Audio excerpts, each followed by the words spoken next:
Assalamu alaikum wa rahmatullahi ta'ala wa barakatuhu. Ya ku yan uwa musulmi na duniya baki daya, kun ga wannan alqur'ani mai girma, alqur'ani mai tsarki ne sosai, ku kalle shi. Mun shaida cewa gurare uku a duniya ake buga alqur'ani. Wannan alqur'anin kuma na kasar Saudiya ne.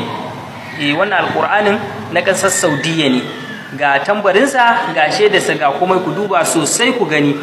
Daman muna da labari a can baya, Yahudawa sun yi magana cewa akwai ayoyi da suke cikin alkur'ani wanda suke magana akan kafirai da kuma jihadi, suna son a cire shi, suna son a cire wannan ayoyi da suke magana akan kafirci da jihadi.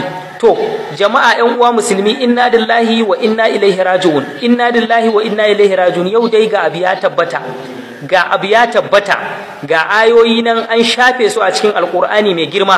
Bari ku gani yanzu ga ayoyin da aka shafe su.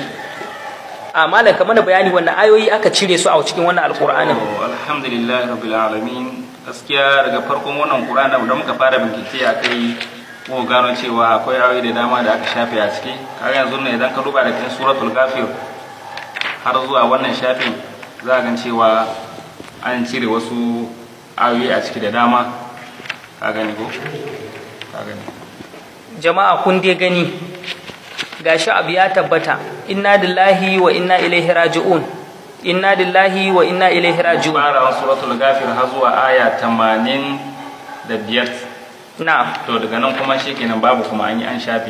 Gashi nan jama'a kuna dai gani, musulmin duniya, wannan duk wanda ya ga wannan sakon ya yada shi a duniya baki daya. Na'am mala.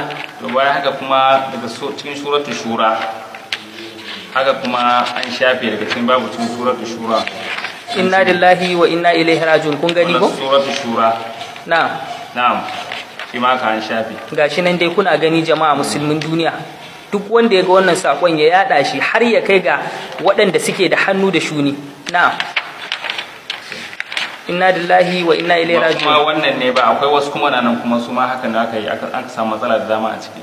Na'am. Don jama'a kiyaye. Yawwa, wannan sako dan Allah dan Annabi musulmin duniya a yada shi tun kafin wannan abu yayi karfi, mu samu mu wabce, mu samu mu kwace a wannan masifa da muke ciki. Alqur'ani ma yanzu shi aka fara wa haka. Dan Allah dan Annabi musulmin duniya waɗanda suke da hannu a ciki, dan Allah dan Annabi su taimaka su ga sun yi yaƙi akan wannan al'amari. Shin malami zaka iya cewa akan wannan al'amari? To wannan al'amari dai shi dai muna kira ga malaman duniya gabaki daya a tashi su, kada a sa son zuciya da son ra'ayi a zuciya, da mana abubuwa na lalacewa a zauna a yi shi na kallo. Jama'a a tashi sai a san ka za a yi a ceci littafin Allah. Dama Allah ya alƙawari cewa zai kare littafinsa. To jama'a ai kokari, Allah zai ga mana baya insha Allah.